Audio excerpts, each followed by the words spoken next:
Just before we begin, I'd like to take a second to do an acknowledgement of country. So on behalf of myself, on behalf of Sarah, Mish, Kareem, Jules, and everyone here from the Hallowed today, we acknowledge the traditional custodians on the land in which we work and live, and that here in Melbourne is the Wurundjeri people of the Kulin Nations. And we also acknowledge any Indigenous elders from the lands in which you might be streaming to us today. And we acknowledge their connection to the land, the water, and community. And we pay our respects to their elders, past, present, and emerging.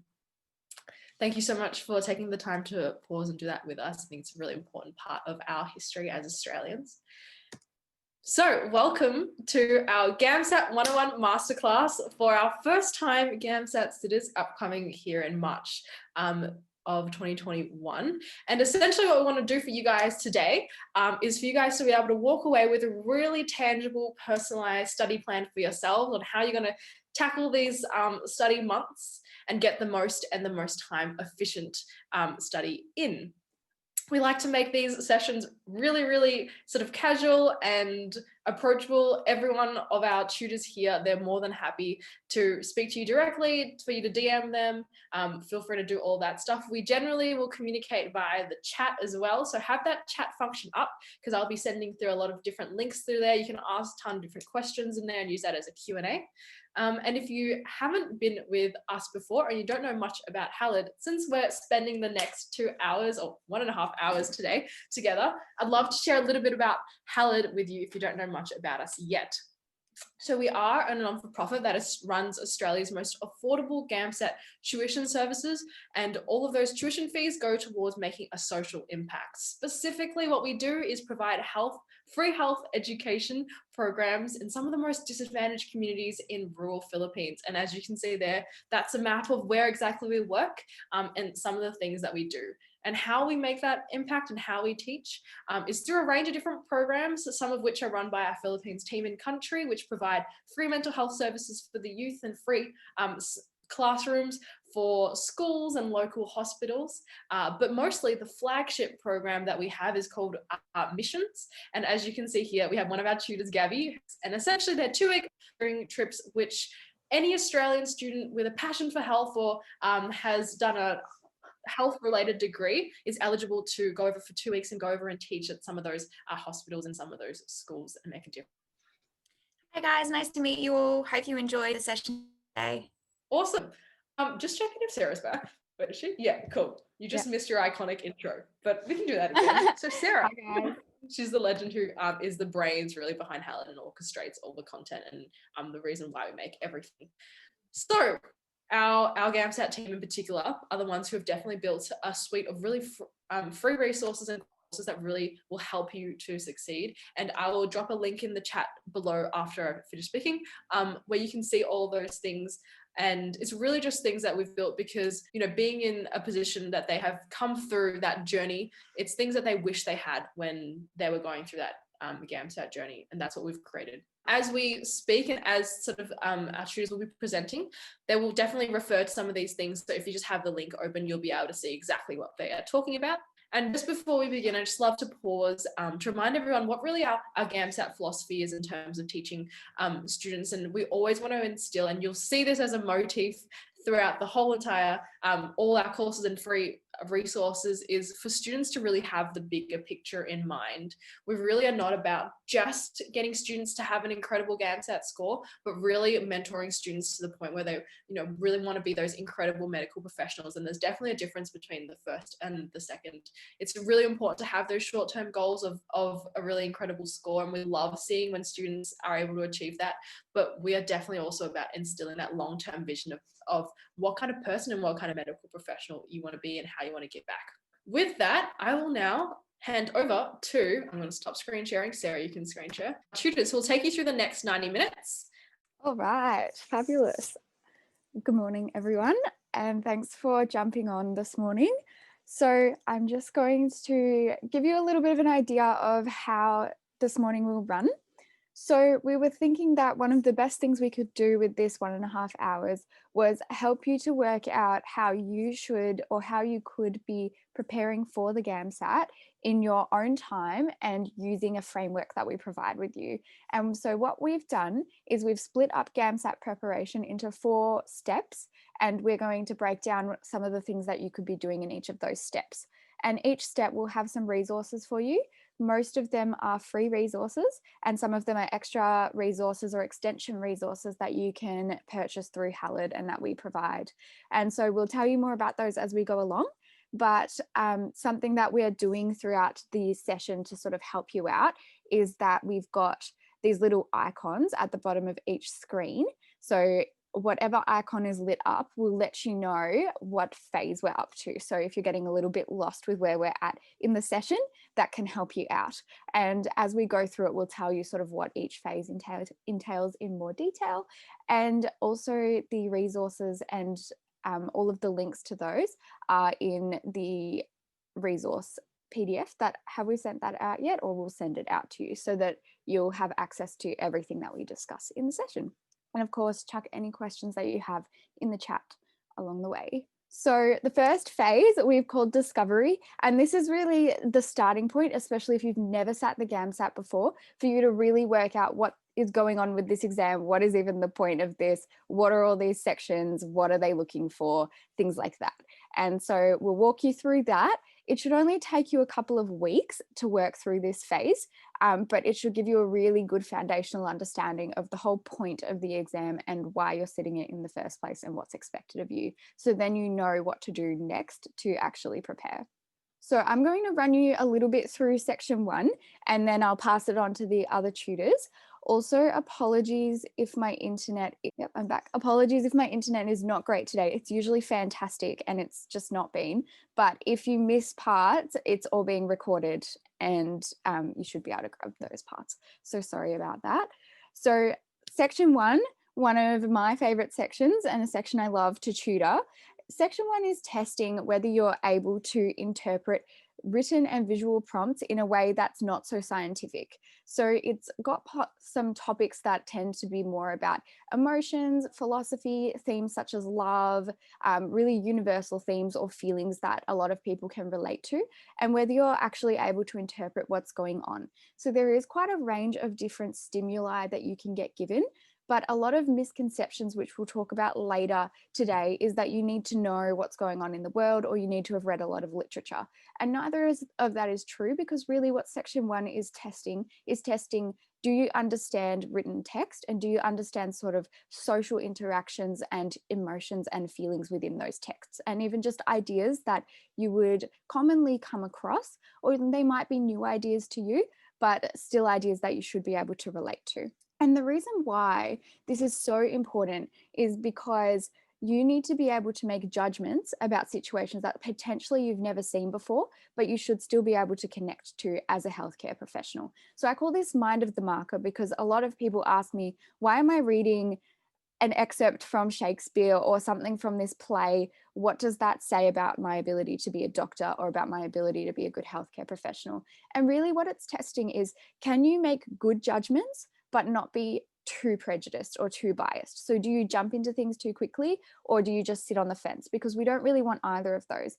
Because the reason why this is so important is because it really is a clinical skill. Because every single person that you see as your patient will come in and have their own story, and you have to make good judgments about them in limited time. And so that's what they're testing here. And in other aspects of the Gamsat, they're testing this skill in other ways as well. So I'm going to hand it over to Mish to, oh, actually, I do have one more slide, just a couple of do's and don'ts. So if you are starting out fresh with section 1, not really sure how to start, the best thing you can do is just absorb the STEM and really read it well. And same with the questions, read them really well, and then use some techniques to help you work through it. And we're going to cover techniques and tips later, and that comes in a later phase. So you don't need to stress at this point if you have absolutely no clue what to do, or if you feel like you're getting everything wrong. That's not the point. In this phase, it's just, what even is this exam and what does it look like? Don'ts are to make assumptions or rash assumptions. If you think about that mind of the marker I just spoke about, that it's a clinical skill to be able to make good judgments. If you jump to an assumption, then you're not really making a fair judgment. So take the time to read the text and take it for what it is. The other thing is wasting your time on trying to read newspapers or trying to read specific texts that sound like really smart, or that your friend was like, oh, this is a really good literature piece or whatnot. Ignore it. It's not important, and it's going to waste your valuable time and make you feel burnt out because you're just reading all of these texts. So I'm going to hand it over to Mish now. He's going to tell you a bit about section 2. All right. Thank you, Sarah. So yeah, section 2, this is mainly more about your ability to synthesize essays, or your ability to write. So you essentially have 2 tasks for section 2. Basically, one of them involves primarily something a bit about socio-cultural issues. And I know that sounds a bit vague. It is intentionally vague because there are a wide variety of topics that can come up for task A. I will share a bit about that later. And then task B is a bit more introspective and allows you to kind of share a bit about yourself to the marker as well. So it touches a bit upon personal and social issues as well. What is section 2? Well, what I've done here is I've actually kind of looked into ACE's documents and seen what they think about section 2, or what they're trying to assess. So the stuff that's written on this slide here is pretty much copied straight out of ACE's handbook.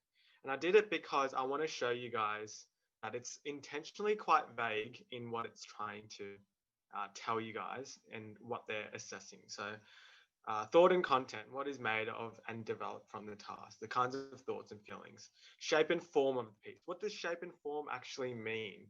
It sounds so abstract and it doesn't really tell you too much about what it's trying to ask you to do.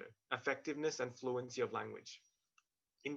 Effectiveness in terms of what, for example? So ACE has been like this for many years now. They've been quite vague in how they're assessing content. And I think they do so because it allows you a bit of freedom and flexibility to write the essays that you feel like writing and you feel comfortable in writing, and then them allowing to assess it that way.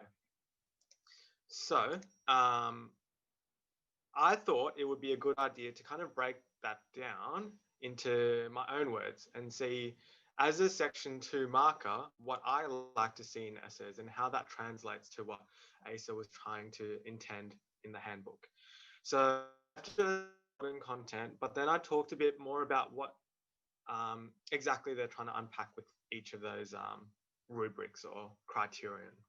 So the first thing I like to look at in an essay is the idea of a logical flow and development of ideas over the course of the essay. So has the student gone ahead and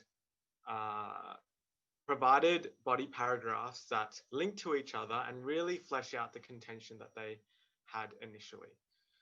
Has the student attempted to look at the prompts deeply, for example? Is there a clear structure with clear and distinct ideas in each? So, for example, are each body paragraph adding value to the overall contention, or is more of a rehash of just previous ideas that have already been mentioned?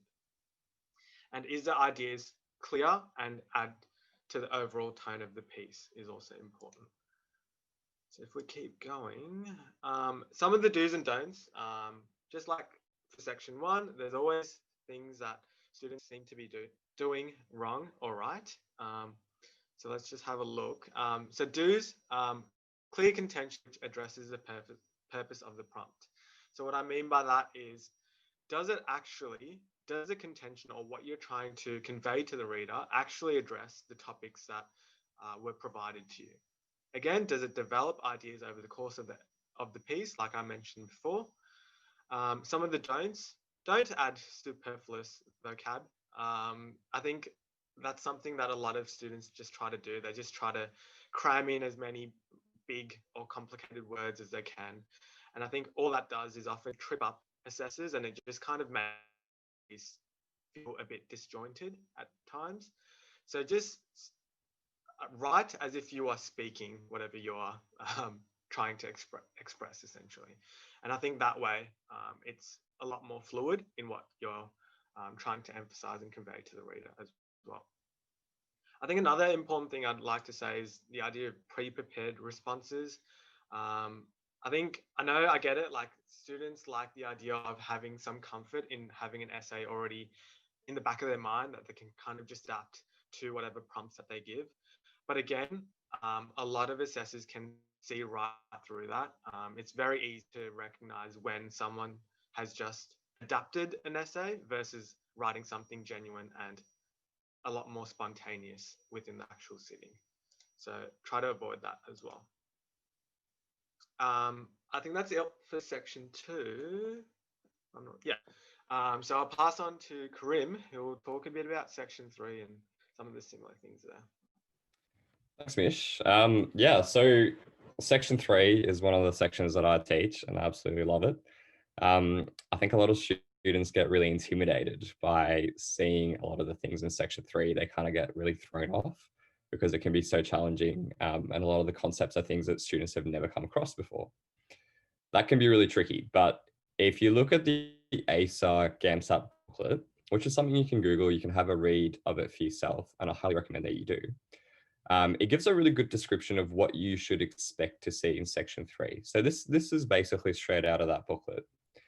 So in terms of what section 3 looks like, you'll get a piece of information. So they call that a stimulus. And that stimulus will be drawn from one of 3 different disciplines. You might have heard of these before. So it's chemistry, biology, and physics. Now that's what they tell you in the textbook. Unfortunately, the stimuli can actually come from multiple different resources. So they can combine multiple different disciplines. For example, you could have a stimuli or STEM that's about biology, but it can test physics concepts. So just be aware that they do mix and match these disciplines. But they do have a really clear identification of how much knowledge you do actually need to know, which is one of the questions that I get from a lot of students, like how much do I actually need to know before going into the Gamsat? Do I need to know everything? And the answer is no. We'll get to that in a sec. But they also specify that there's this idea of a best answer. A lot of students can get tripped up by this idea, is that, it's a multi-choice exam. So there might be multiple correct answers, but you just need to figure out which one's the best given the information provided. And in our intensives, we talk about that sort of idea quite a lot, that, there can be multiple correct answers. Okay, so in terms of the different STEM types, so you get a stimulus, and then there's questions on that stimulus. There are only really 5 different ways that they can give you a stimulus or a STEM. That is text, so just a big chunk of text about some sort of topic. They can give you a mathematical stimulus, so that could be formulas on, biology, physics, chemistry, plenty of formulas to go around in each of those. They can give you a graph, which they need you to interpret. They can often give you tables. They love to do tables in chemistry and in physics, or they can give you a diagram, and that's really, really popular in physics. So they'll give you some sort of system that you need to interpret based on the diagram. But those are honestly the only 5 different types of STEMs that you can possibly get in section 3. And they actually specify that in the textbook as well, in the ASA Gamsat textbook. So what do you actually need to do well in section 3? And that will be a very good question. And I think there's a lot of skills that they can test. And if you look in the textbook that they give you, they've got a huge list of the different things that they can test. But you can really sort of boil it down to 3 different things. So your reasoning and problem solving, being able to identify knowledge in a new context, and being able to analyze and interpret information. So what do those 3 things actually mean? In terms of reasoning and problem solving, that's pretty self-explanatory. You need to be able to figure things out about the stimulus. Identifying knowledge in a new context. The Gamsat ASA exam, they'll never ask you something that you have full understanding of, because that would be too much of an advantage to some students over other students. If you did a biology undergrad, you're going to be all over that sort of stuff. So they don't typically do that. Instead, they'll ask you about something that you might have heard of, you might have a slight understanding of, but it's probably new to you. And then analyzing and interpreting information, that's really the big chunk of section 3, which is just being able to figure out new things or figure out answers based on information that you're given. Okay, so what are they actually looking for in terms of section 3? Basically, I've summarized it into 3 different questions. So can you break down a complex piece of information in a simple manner so that you can understand it and you can interpret it? Can you identify the key information presented to you? If you take it outside of the Gamsat context, it's actually an incredibly important skill in medicine in general, because in medicine, you're going to get presented with a huge amount of information, and you need to be able to pick out, what do I actually need to know, or what is important in this piece of information?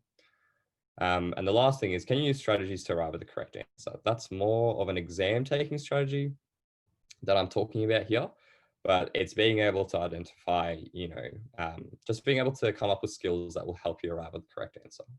Okay, so here's a few do's and don'ts for section 3.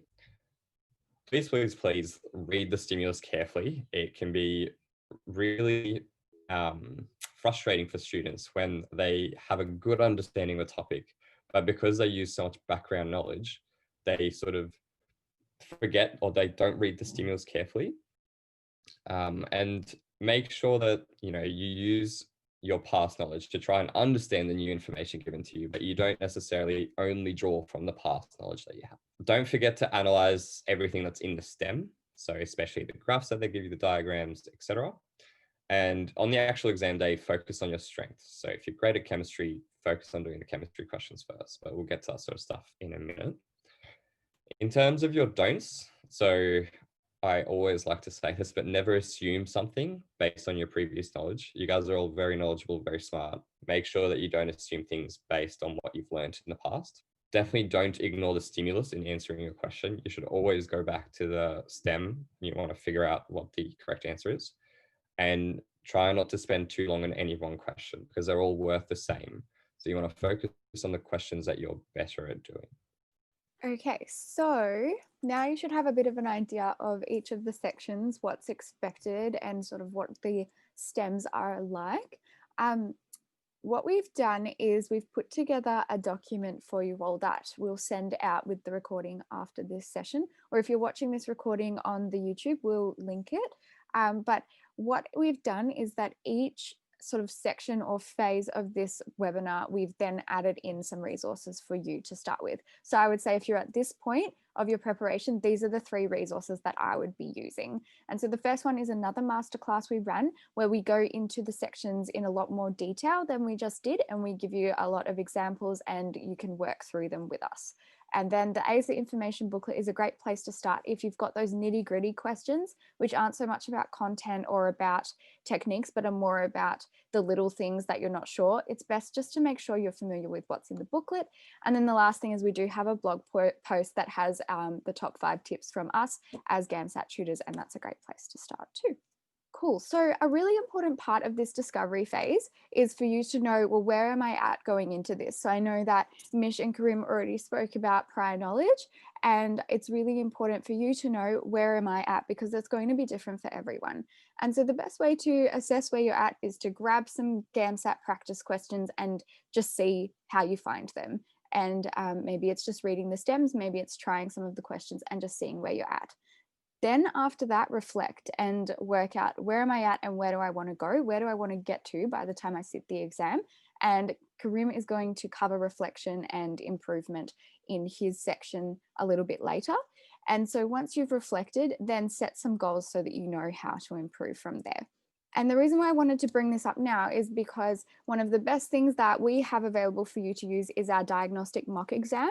It's a condensed Gamsat exam and it's free. You can access it online and you can use it to work out where you're at. And it's designed so that you can also work out if there are specific STEM types or different question types that you find particularly challenging, and that can help guide you in terms of where you want to improve in the next phase. So I guess going off what Sarah's just mentioned about the whole diagnostics exam, I think with that first exposure, it can be quite daunting for some students doing those first few Gamsat questions, and it can be a bit overwhelming. So especially for those first time sitters or those students who've never been exposed to these style of questions before, it can be quite confusing. So the language or the scientific topics that are covered in section 3, for example, or the ability to write those essays under such immense time pressure can also be quite daunting for students. So with that in mind, I think there's a lot of benefit that comes from using some resources just to get a good foundation on how to learn some of these skills. So for example, for me, I personally actually used Khan Academy Crash Course and Chem Libre. Those were some excellent websites that I'd always refer to if I was kind of in a pickle with certain topics that I didn't really have a good idea about, for example. I remember when I was practicing for the Gamsat, there were section 3 topics that I just didn't know too much about because I've never done physics in year 12, for example, and I didn't do physics in undergrad either. So a lot of it was new to me. So these kinds of videos that just run through some of the basics, they go through and explain it, and they do so in a bit of a entertaining and engaging way as well, is always a good place to start. If you feel like that's not enough for you and you feel like you need a bit more advice or tips to get that foundation, that real solid foundation underneath you, we also have things like the Head Starter course as well. And I think Eliza will be talking a bit more about that now as well. So I might pass on to her. Terrific. Yes. So this 3-week Head Starter course is specifically designed for students like yourself who are first-time sitters or sitters who might not have a sound science background or don't have a very sound writing background, maybe for section 2.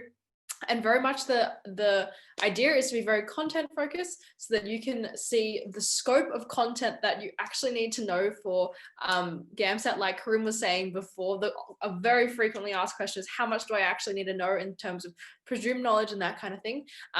So that's exactly what the section 1, 2, and 3 tutors have designed for this 3-week Head Starter course. So if we hop onto the next slide, I can talk to specifically what is in all of them. This is just take a break, a quick ad break for our 3-week Head Starter course, but it's very much content focused. What you get is 2 hours of live online class per week. Every week you get pre and post homework questions, and when you sign up for all 3 of the sections, there's also a bonus free online mock exam which our tutors have written, and that's starting from $99 when you sign up with a friend for our Head Starter course. I think there's no better person than to people who've actually done the course to speak to what it's actually like. So it'll be 2 minutes of a quick break. I'm in 3rd year biomed at Monash this year, and I sat the Gamsat for the first time in May of 2020. So when I found out about the Head Start course, it was so affordable. I just thought, if all else fails, if I don't actually get anything out of it, at least it's going to force me to do preparation. And then when I got into the classes and we got literally an endless amount of practice questions, like for the amount of effort that the tutors would have had to go to prepare and all of the resources to give to us, I was so surprised with how much that I'd paid for it in the beginning, because I wasn't even expecting like a quarter of that level of like commitment and engagement from the tutors. Yeah, it was absolutely incredible. Chemistry and physics have never really been like my strong suit, so I was very, very stressed about how I was going to do in section 3. It was so helpful. I cannot stress enough how much I just learned going over the basic chem principles and like the physics stuff that I just like wouldn't have even thought of at, because I just kind of assumed like, Gamsat's all application stuff anyway, like they give you all of what you need in the test, but there's a lot of kind of assumed knowledge that I just hadn't really known where to start from. So having my tutors Karim and being able to like share with us like the basic stuff that we should just know was really helpful, because then at least I knew like how to study, because beforehand I was just kind of like aimlessly doing practice questions and not really knowing like where to improve on, because I'd come to the conclusion that I wasn't going to even attempt the physics section of the exam, but it got me to a point where I ended up actually being able to put answers down for everything, which was like a very big step for me. We kind of got homework, which was really helpful, because I think if I hadn't have like been given work to actually do, I probably wouldn't have practiced, and that meant that it just forced me to at least do like an hour of Gamsat prep when I think about it in terms of like what we're paying for, like obviously I'm getting a lot out of it as well, but being like a non-government organization that obviously gives back to people who are quite vulnerable and does a lot of really good work overseas, like I would pay for that anyway, even if I wasn't getting anything out of it. So it's almost like just an additional bonus to be able to get like so much information and so much like work from it. Yeah, it's a really great thing that you guys are doing, and I'm so glad that you're going to continue it, because I think you guys have really nailed it this year. But also, if you sign up with a friend, we always offer a 10% off discount, which you can just email Colleen for. And we very much find that students who sign up together with a friend always do much better. It's not statistically significant, but it's significant enough for us to be able to say that. So I'll hand back over to our tutors. Yeah, cool. So we're heading into the next phase now. This one's a bit more of the nitty-gritty kind of aspect of Gamsat, going over question types, what trips students up in each section. And understandably so, this is 6 to 8 weeks. This is where you do the large brunt of your work, essentially, in terms of learning and improving in the Gamsat. So if I can, cool. So let's just have a quick look at some of the section 1 STEM types first. This is not at all a comprehensive look.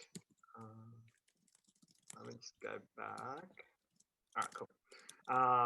At all the section 1 question types, but it's just a good idea of what you might encounter, I guess. So there's a wide range of things. I don't think you can properly read the text itself, but over on the left, we kind of have what I like to call like a technical kind of question type, where it's like a large body of text, but it's maybe unpacking a certain concept, for example. Maybe in this case, it's talking about the different countries and the different languages that are used in each country, and having to kind of comprehend that large body of text and use it to answer questions is one thing that you might encounter in section 1. I think the second one is like a cartoon. I think this one can often go unnoticed or kind of be ignored in terms of how much effort we put into analyzing these cartoons. I think they're one of the most easily misinterpreted types of questions in section 1, for example. And I think there's a lot that comes with being able to analyze each element of the cartoon and really piece it together to kind of figure out what the overall intention of the artist was. And then finally, we have something like a poem or a prose. Obviously, these kinds of poems, you might not be exposed to them as much unless you're, I don't know, love poems, I guess. But it can be a bit daunting for students in that there's a bit of old English language or language that you normally don't come across in normal kind of novels or everyday text. So again, there might be a bit of difficulty there. So I might just move on to a bit about what trips up students in this section in particular. So going off the idea of what I just mentioned before about poems, the idea of misunderstanding the writing of vocabulary that's used in those poems can be something that trips up students a lot. Missing elements of the text or even cartoons, for example, can be, again, something that can trip students up. So if I just quickly go back, not noticing this this single statement here, I'm too busy recommending things to experience them myself. That can really help provide a bit of context for cartoons, especially. And maybe getting too caught up in certain statements, for example, instead of looking at the overall bigger picture of certain text as well. Moving on to a bit about section 2 now. So I talked a bit about the idea of how topics can be quite broad in what they're providing, in what ASA provides. And I guess this kind of speaks to that a bit more, in that, as you can see, for task A and B, there's quite a lot of variety in terms of what ASA can ask you to write about. I guess there is a bit of difference in that you can notice that task B, again, is a bit more personal. It's stuff about friendships, love, beauty, suffering, stuff that students can, in some regard, reflect on themselves and provide a bit more of a personal perspective on things compared to task A, which is a bit more outside of just themselves. So looking at society, bigger issues like cultural issues, for example, or disparities between, for example, like, I don't know, countries, for example, and how they organize systems. So I guess there is a slightly different mindset that you take with each task for section 2. So maybe task A, you might look into the social consequences of war, for example, while task B, in contrast, is a bit more about looking to yourself and seeing how family dynamics play a big role in development or something like that. So just be mindful of that, I guess, when it comes to writing for task A and task B. Moving on, some common things that students trip up on, rushing through planning. I see this time and time again, or even not planning, I guess, which is where students just try and, because they're so hell-bent on the idea of getting an essay written down, they just don't even take the effort or time to properly plan out what they want to actually write about. And what happens then is that often students get to the middle of an essay and they've kind of hit a roadblock as to where they want to develop the essay further. So that's something that I really try and emphasize to students is take 5 or 10 minutes to plan. And something that I'll touch on a bit later as well. Regurgitating memorized essays, I think I've already talked about that already. Not proofreading, again, I think that's really crucial. Trying to spend maybe 5 minutes or maybe even a couple minutes just reading through the essay that you've written and kind of finessing it and revising it a little so that you're expressing your ideas a lot more clearly and there's not as many aspects or points in your essay that assessors can maybe trip up on as well.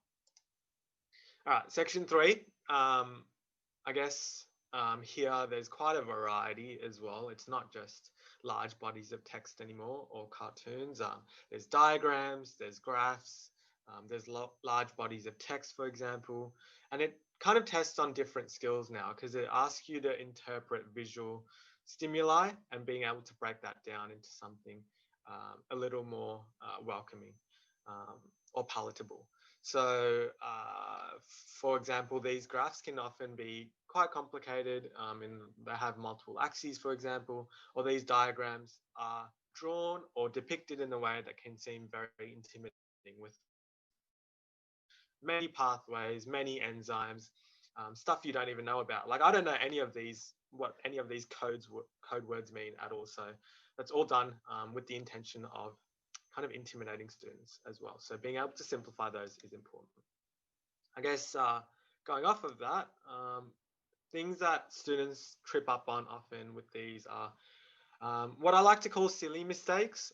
So those are those mistakes that you just make when you're rushing through the reading of the question stem. So picking the wrong axis to interpret, or looking at the wrong diagram when answering a question, or incorrect unit conversion, all these minor details that often can be addressed through practice and continually exposing yourself to more and more questions. And that will help you kind of have those checklists in your mind as to when you need to convert the unit, for example.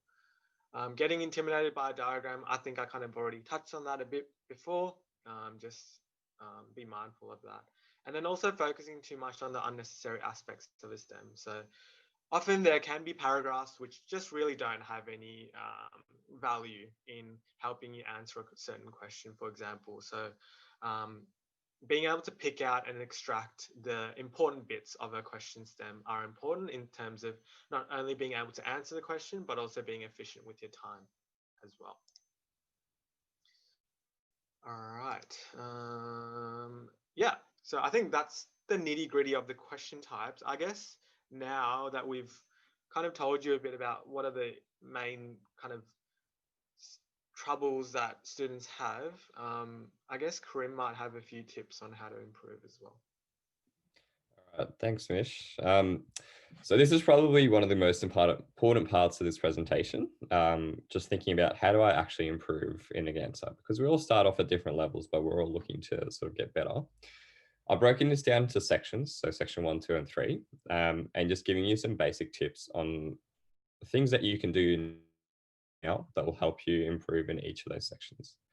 So for example, section 1, if you struggle, I also want to mention before I get started, everyone's at different levels. So first of all, identify what level you're at and focus on your weaknesses and improving those.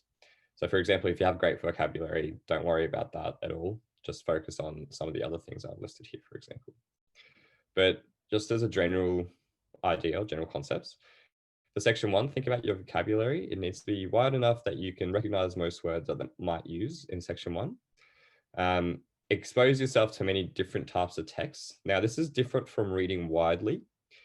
This is the idea that there are going to be specific types of text that you're going to get presented with. So Mish mentioned some of them, like poems or long texts or cartoons.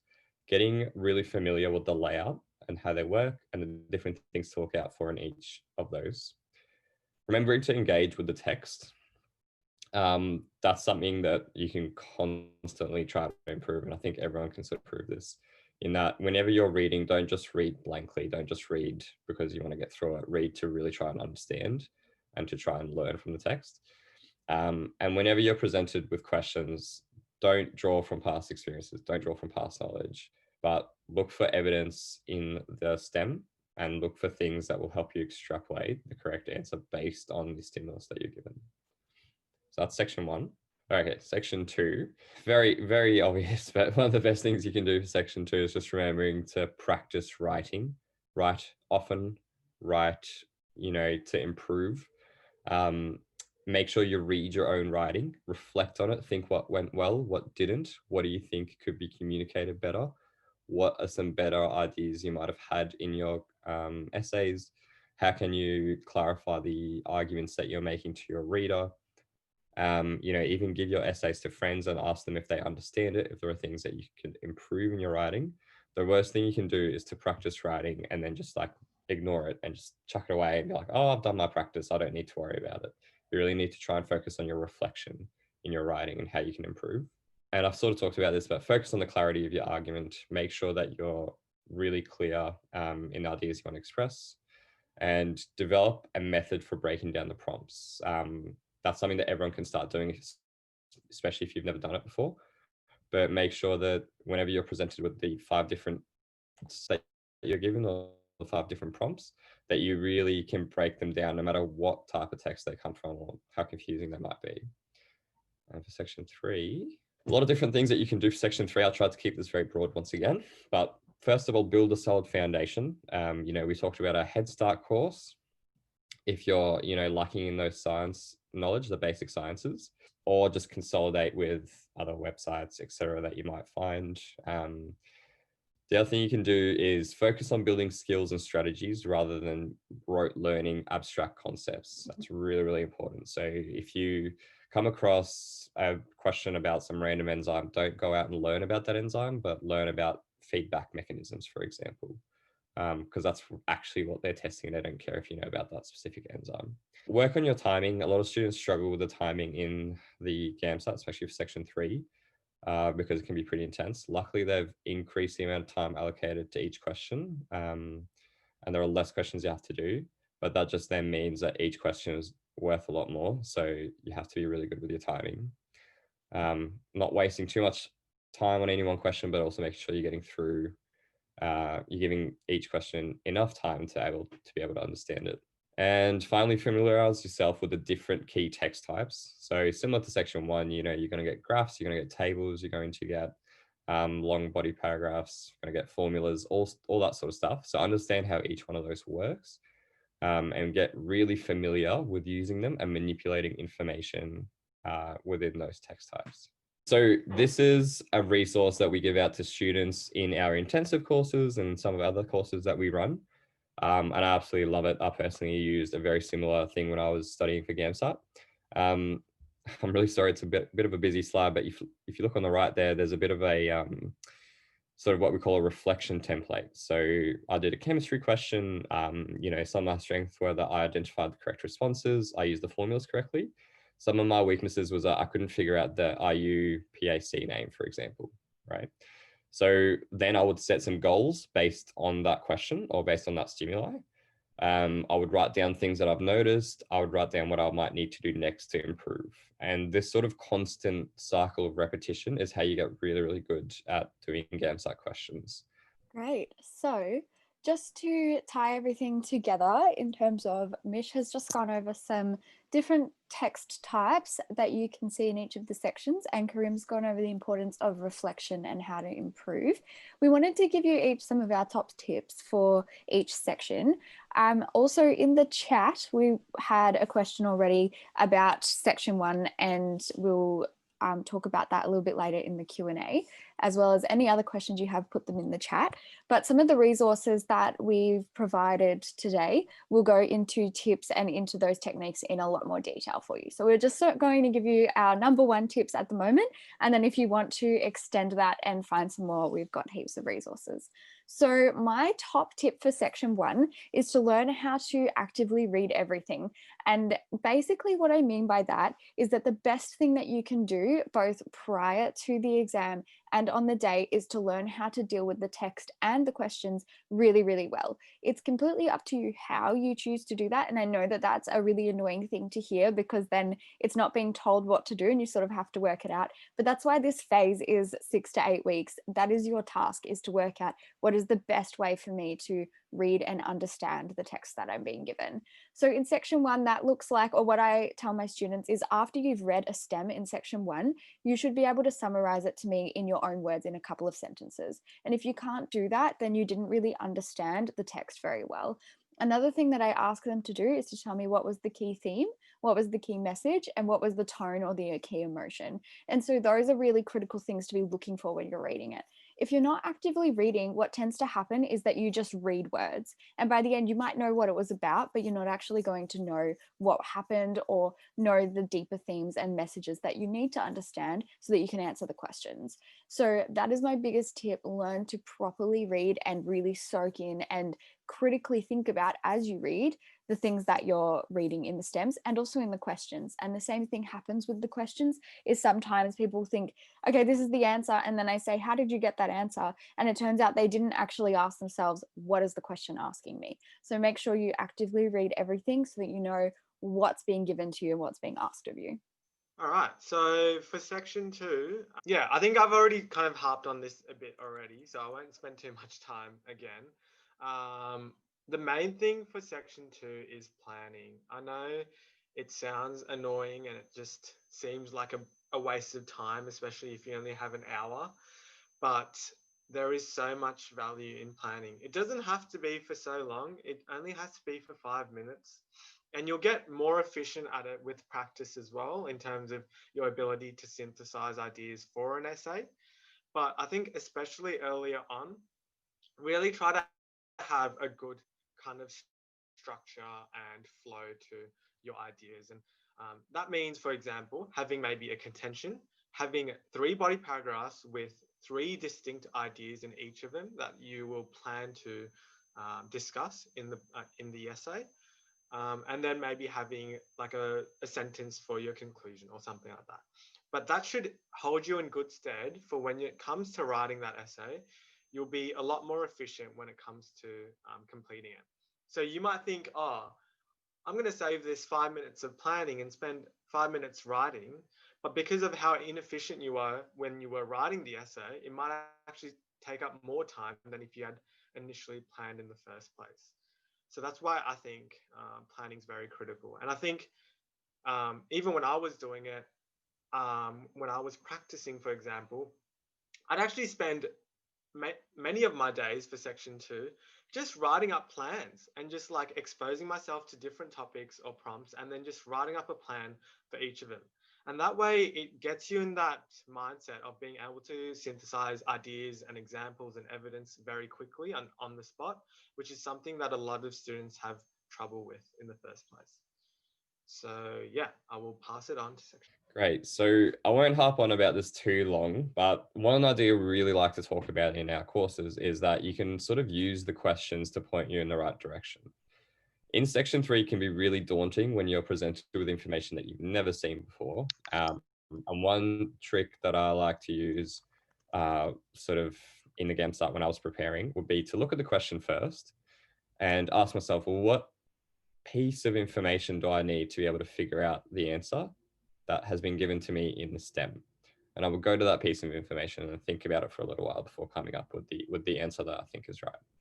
So use the question first, point yourself in the right direction, come back, answer the question. Right. So I was also thinking, what is a key tip I would say to take away from today and to take away in terms of study for Gamsat overall?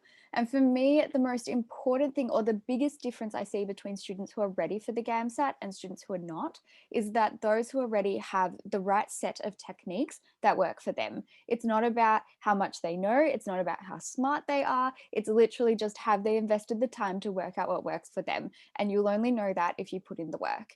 And so what we've done is we've put together a lot of different resources that you can use to help you identify possible techniques to use, but only you will know what ones help you to get the best result.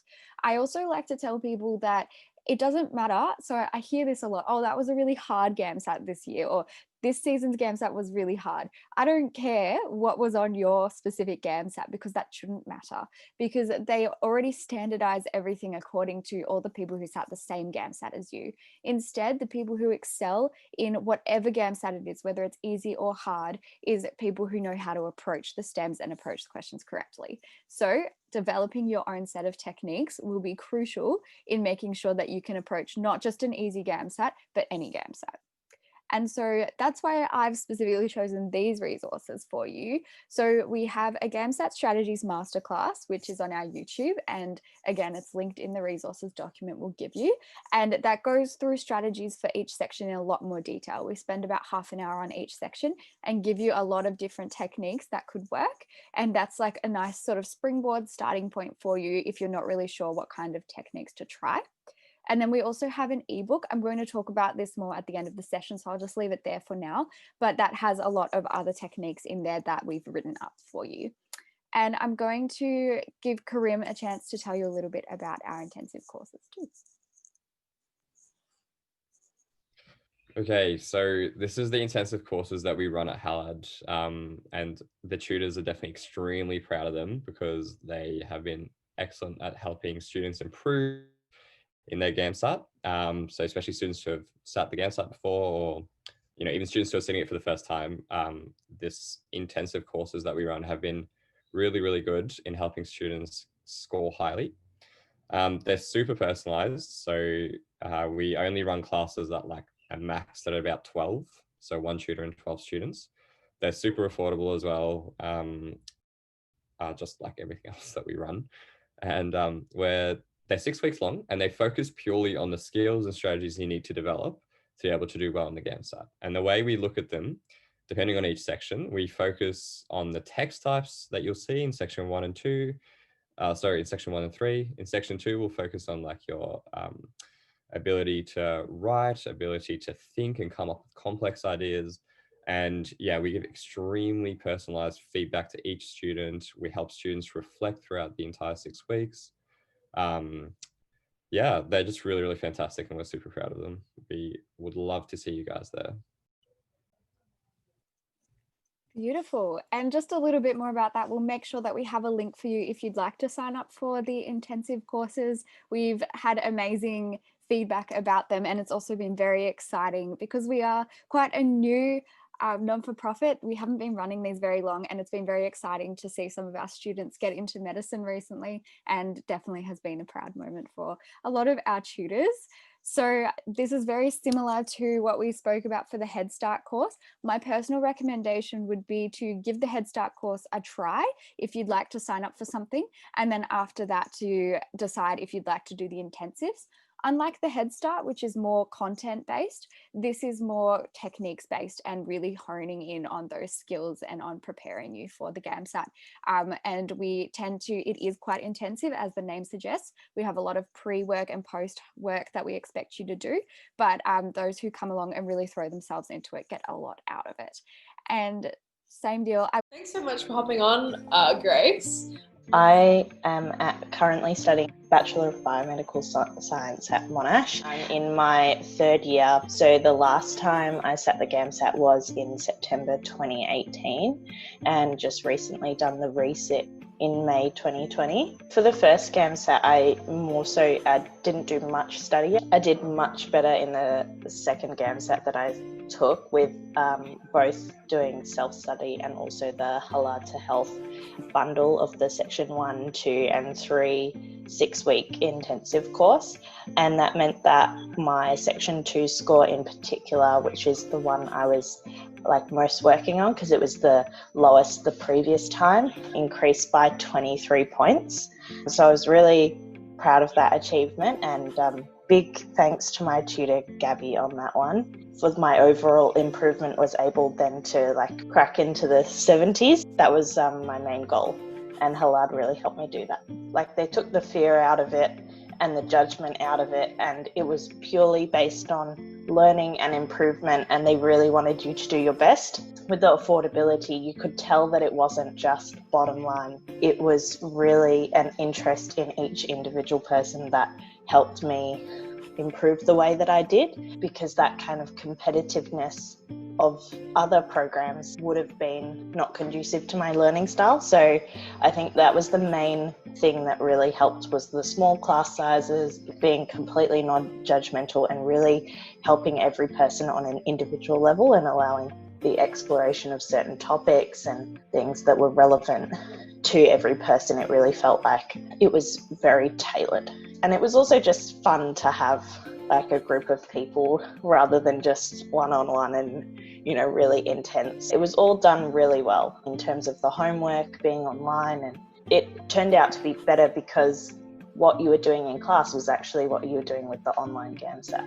I think it's great that there's something like this out there because it's going to a great cause. It's more accessible for more people, and if we're going to make our health system better, then a more diverse range of people need to be in medicine, and that will only come about if the process is accessible for everybody. And I think the affordability of that course is really helping us get there.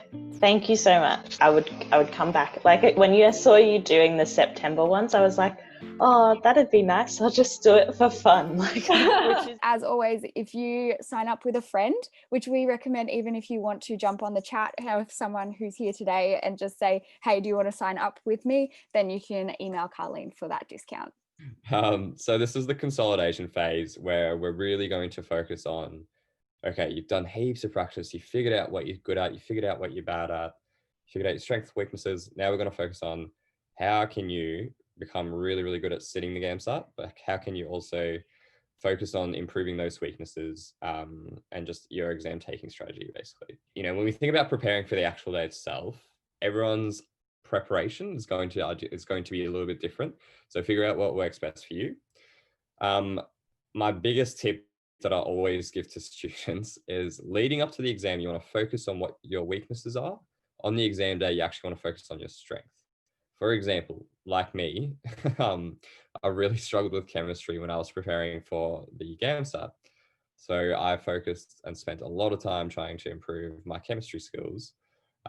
Whereas on the actual day, I left chemistry questions till last. So even though a lot of them were quite easy, and I ended up doing, I didn't find them too bad, but on the day you want to focus on what you're good at. And it's really obvious, but it's something that we try to drill into students. Make sure that you do a lot of practice across many different topics. Expose yourself to lots of different things, whether it be section 1, section 2, section 3. And remember to take a really holistic approach to your preparation.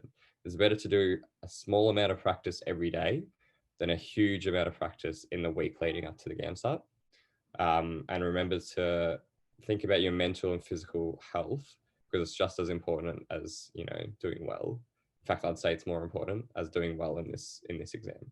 And just logistical things not to muck up, make sure you know your start time, don't be late, know how you're going to get there if it's going to be, well, depending on restrictions, if it's going to sat in person. Plan what you might do in the break, just so you don't start getting stressed, and just try to reduce as much stress as possible. Avoid discussing answers, essay topics. You don't need that stress. Try to avoid it. Great. So I know that we've gone over some tips, but we really wanted to tie in what would be our golden advice. We really wanted to tie in what would be our golden advice if you're at this phase where you're about to sit the exam, you're just wrapping things up, and you might be feeling a little bit tense, a little bit stressed.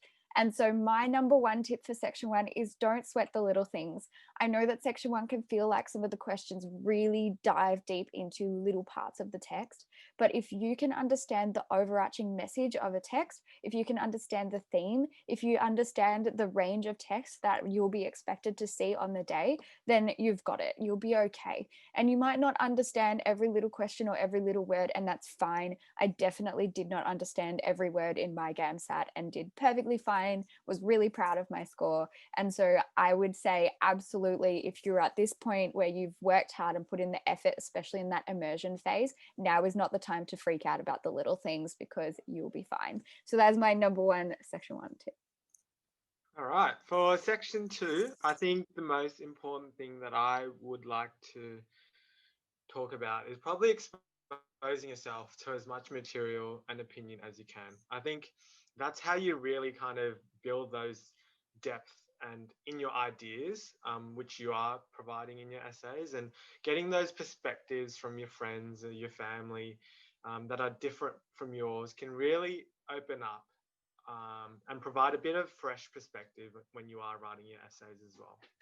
So don't be limited to certain types of material as well, I'd say. I know it seems a bit weird to think that podcasts or blogs can be useful, but they're just as important in terms of getting a bit more of a holistic idea on social issues or cultural issues that you might expose yourself to in task A, for example. And maybe for task B, you might be looking at reflecting more on your own experiences a bit more. For example, why did a certain thing happen a certain way when I acted in a certain manner, for example? So doing those little things can really kind of help you in the long run, not only even for writing a good essay, but just as a person, being able to reflect on your day-to-day life is, I think, really critical. So with that in mind, I think there's a lot of value that comes from forming study groups and kind of exchanging essays and collaborating and getting other people's feedback on whatever you've written as well. Because like I mentioned before, they can often provide a varied and fresh opinion on whatever you've written. So for example, when I was practicing for the Gamsat, me and my sister would maybe go to the libraries together and we look at a set of prompts that were given, and then just kind of talk about them and think about what kind of ideas we would want to explore in each prompt. And what you've start to notice is that there's so many different ways of approaching the same prompt or set of prompts, for example. So you might come across something that's a lot more interesting or adds a lot more value to your essay. And I think that's something that I find really beneficial with being around people who are also studying the Gamsat at the same time. I will pass on to Corinne. Okay, so in terms of your section 3 preparation, we're thinking about you're coming up to sit on a day. What do you want to be able to do? What is one skill you need to be able to do on the actual Gamsat day? And that skill is to build your ability to interpret new information. Everything you're going to see in section 3 is going to be new. There's going to be a few things that you might have come across before, or that doesn't take too much interpretation to understand because you've seen a similar concept before. But the ability to interpret new information is what really sets students apart. So I've just listed a few different ways that you can practice this. The most important one that I've found for myself and for other students is to practice the way that you interpret information and just see how they also interpret information, because they might be able to see things that you don't. Especially if they can come up with the right answer and you can't. Just try and ask them, like, well, how did you get to that? Like, what sort of thinking did you need to be able to come up with the correct answer there? Reflect on your own individual thinking as well. So when you're practicing these Gamsat questions, what sort of ideas came to your head when you were trying to answer the question? And if you answered it incorrectly, why was that? So reflect on your own individual thinking. Once again, expose yourself to lots of different types of questions and texts, and just please remember to ask for help from other people. It's not a solo journey, the Gamsat. You really need to try and do it with friends or people that can help you. All right. And then lastly, I know this one's a no-brainer, but making sure that you have exposed yourself to as much Gamsat material as possible. And you can do that in many ways. I think people think they just have to get their hands on mock exams. Honestly, mock exams are fantastic. Practice exams are so helpful, but it really depends on how you utilize them. So if you're just sitting them and churning through them and not really doing anything afterwards, they're kind of useless and you're just going to burn out from overexposure to Gamsat questions.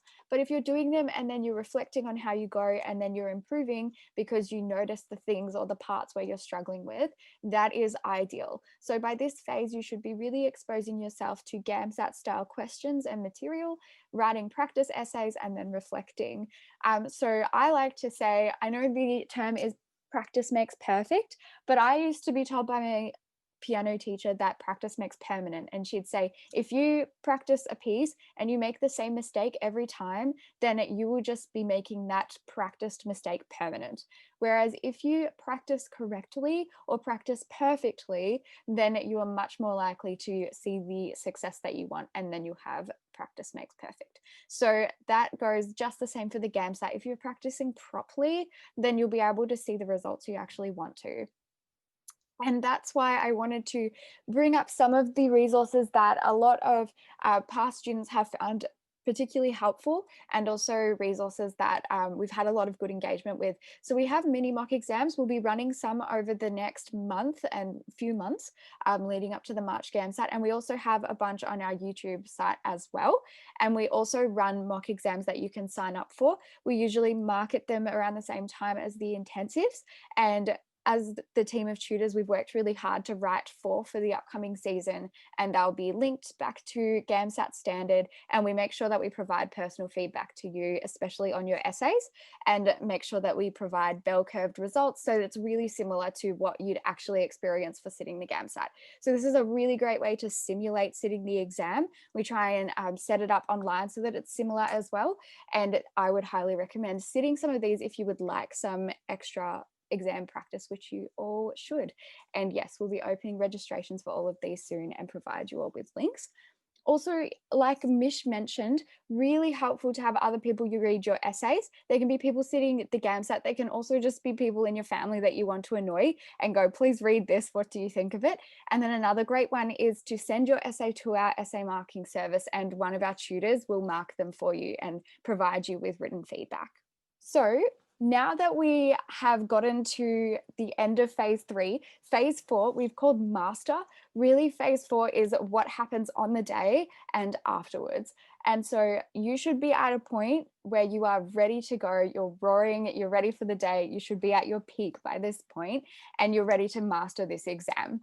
And so we're going to give you a few more tips to wrap everything up in terms of what to actually do on the day and how you should feel after you've prepared and put in all of this effort and energy into your Gamsat.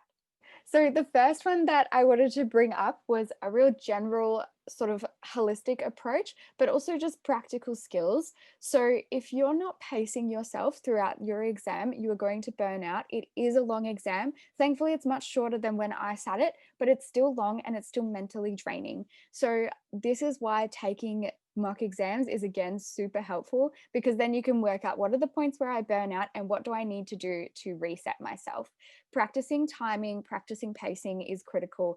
And I find a lot of people get shocked with section 2, how quickly that 65, 70 minutes actually flies by when you're trying to write 2 pieces. So please practice things to time and know how to pace yourself. I love this point, using your personal reset button. So this is where working out what's best for you is critical, because it will be different for everyone. So there's a graph which I wish I'd put in, but it basically, there comes a point when, regardless of the mental task you are doing, your concentration and ability to focus begins to wane, and your adrenaline sort of starts to lose its effect, and things start to get a little bit laggy, a little bit slower. So those are the points when you need to press your reset button. I think there's this misconception that it's better to just keep firing away rather than taking a pause. But the best thing you can do is work out where those moments are when your concentration starts to lull, and schedule in to do whatever your reset is. Examples of that could be something as simple as taking a sip of water, or it could be taking a break and counting to 10, or it could be that you need to go to the bathroom, even if you don't physically need to go, and just the process of going to the bathroom resets your mind. People go, what? That's such a waste of time. Guaranteed this will reset your mind, but you do need to practice it.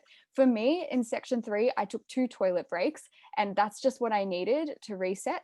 At the time, it was in person, it was at this massive race course, and so I had to walk all the way down to the back to the toilet, and they probably took me 5 minutes each time, but it was the best thing I did. As soon as I came back, I was like flying through things again, and I finished section 3 with time to read over everything.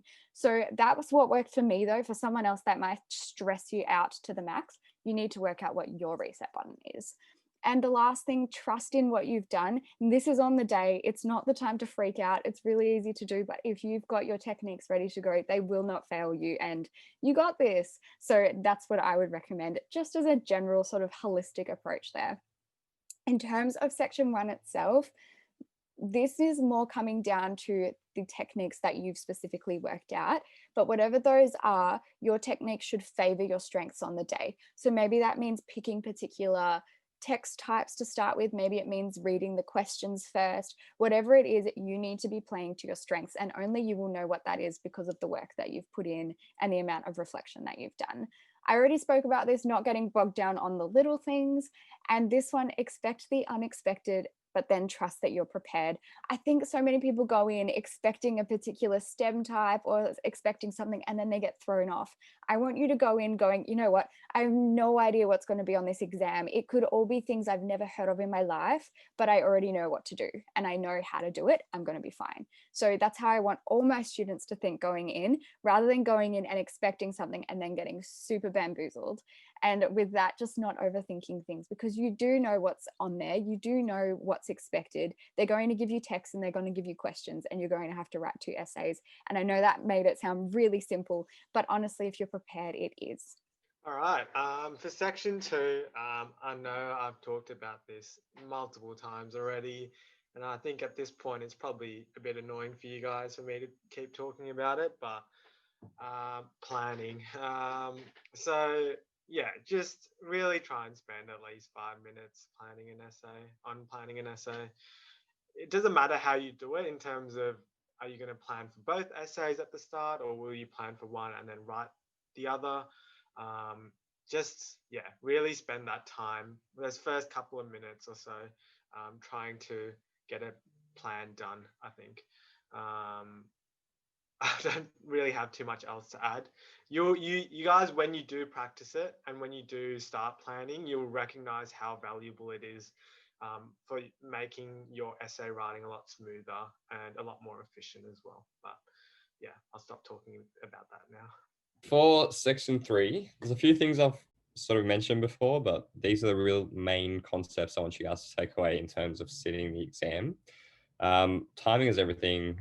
If you're going to be under time pressure, make sure you don't waste time on any one question. Compare the answers. This is a really good exam strategy. If one thing's like X and Y and the other one's like X and Z, like compare Y and Z. Do you know what I mean? Like, make sure that you're comparing the answers that you're actually given in the multi-choice, because that can sort of lead you towards the correct thing. Look for what's clearly wrong. I really love this strategy. You should focus on what can you identify that's definitely not correct and just cross that out. And make sure to make any notes or scribbles or diagrams that'll help you understand the STEM. I remember when I was sitting the Gamsat, there was one question that really, really stumped me. I left it to last and I came back to it and I drew a little diagram and it helped me understand everything and it also just clicked. So it can be a really, really useful exam strategy just to think about the concept by visualizing it. But yeah, those are some of the good strategies that you can take away and practice on your own. So we're almost at the end of our session, and hopefully that's given you a bit of an idea of what to do in each step on your way to preparing for the Gamsat. I know that there wasn't a lot of depth in terms of the actual questions and stems, but the resources that we provided for each stage has so much content for you that you can soak up and utilize. And I want you to work through those in your own time and to create a schedule so that you can actually work through them properly rather than rushing to try and get all of this content into your head. So just before we close up and give you a chance to ask some questions, which by the way, if you have questions, feel free to put them in the chat now and we'll get to them in a couple of minutes.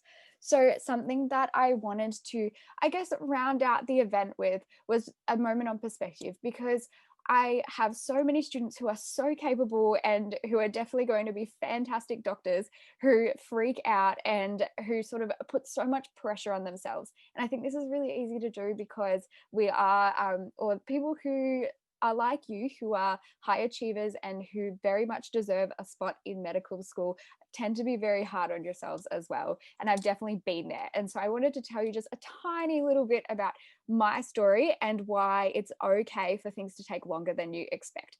So I studied biomedicine at Monash. Here's a lovely picture of me and my dad. I dragged him to uni with me some days and he'd come to my lectures. Super good supporter. But I guess for me, I always had the plan in mind that I would do biomed and I would get straight into med. And it didn't really happen like that. I was one of the lucky ones. I did get into medical school pretty much straight away. I found out at the end of my second year of biomedicine that I had a spot in medicine. However, it didn't really work out because of other personal things going on. And so I had to give up that spot. And I remember feeling not only crushed, but like my whole life had ended because everything to that point of my life was about getting into medicine. But because of that, I actually took a break. I moved to Germany and I studied German at a university there. And that was one of the best experiences I've ever had in my life. And it's really set me up for other things that I wanted to do, other opportunities in my life, and just the skills that I needed, the soft skills I needed for my future that I didn't get from biomed. And then now here I am in medical school. I've just finished my third year of medicine. So I have one to go and I'll probably do some extra studies because of some of the other things that I've had in my path and in my life along the way to getting into med. So I just wanted to remind you that everyone's story, everyone's journey is different. And that also what we hear from the admissions boards of, okay, finish your undergrad, then do the Gamsat, then do interviews, then get in, that life is a lot messier than that, but life is also more beautiful than that. And I wouldn't have had these cool experiences and opportunities in my life if I just fast tracked in. So if you sit the Gamsat and you don't do as well as you wanted, or you sit an interview and you bomb out or whatever it is, please don't be hard on yourselves, because I know it's easy to do, but it's not worth it, because it's definitely about timing and the right timing. And definitely for me, getting into med school and starting when I did was all about timing and was so important for me. So I just wanted to end on that note, that it is about perspective and it is about being kind to yourself, because if you put in the work and you are ready, then you will get there. It's more just about when, and rather than whether you will. So just to bring it all together from what we've done today, we've gone through 4 phases, and we will go give you a resource package so that you can work back through each of those phases in your own timing and develop your own sort of study schedule, study timetable according to that.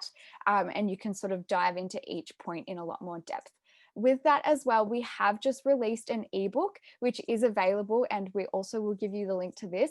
This pretty much has everything we've covered today, plus more depth, and also mock exams, practice questions, explanations for you to work through. It's a fantastic guide because it can actually take you through these phases as well and give you step by step. Our tutors worked really hard to put it together and we're super proud of it. So definitely check that one out as well. All right. Hand it back over to Eliza.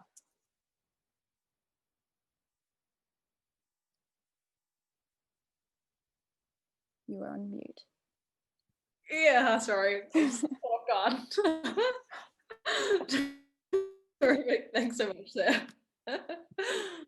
Awesome. Well, I probably can speak for all of us.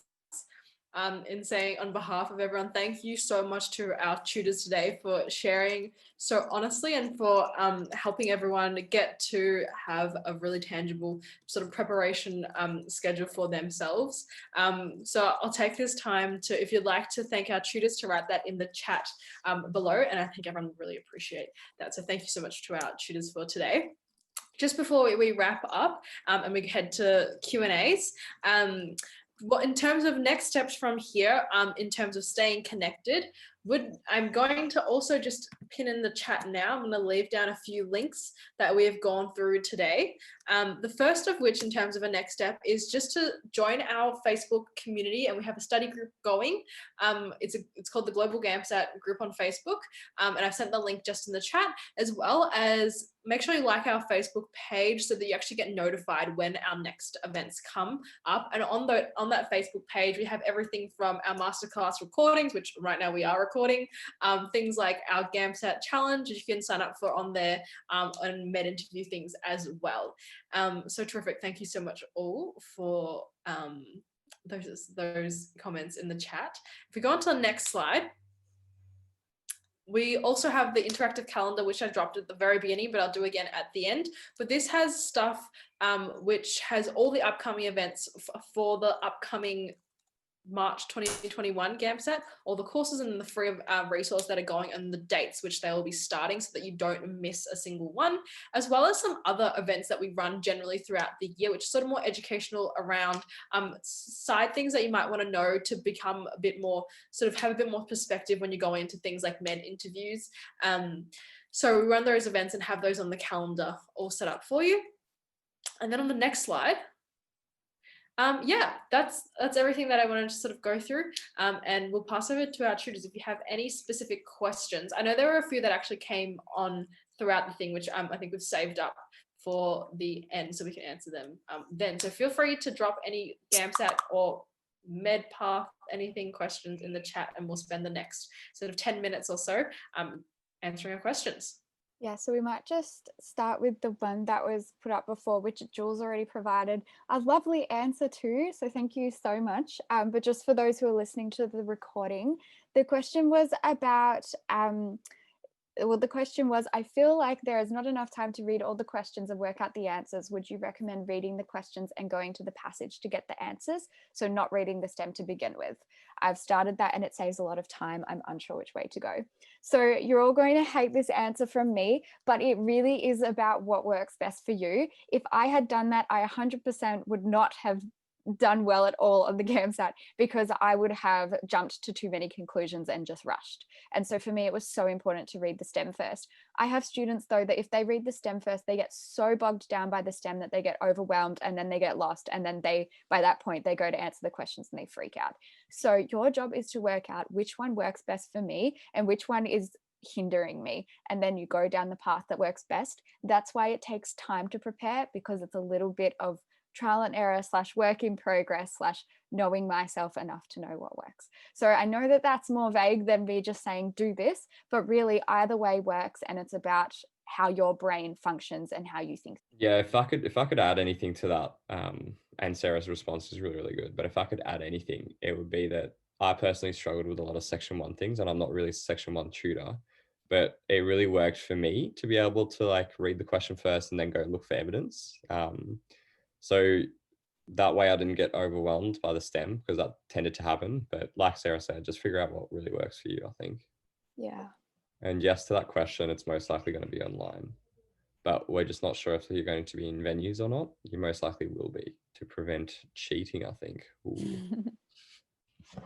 Yes, also just while anyone else has any questions to put in the chat, Tina's, if anyone wants a friend to do a course with or to form a study group, cannot recommend study groups enough. Even just when I run the intensive courses, I have a lot of students who never knew each other beforehand, and they buddy up and form study groups, and just to see how rapidly they progress, because they're bouncing ideas off each other and they're noticing each other's weaknesses, teaching each other how to improve, is phenomenal. So 100% can recommend, and a lot of them are even in different countries, so you can do it over Zoom and it's highly successful. So definitely recommend doing that.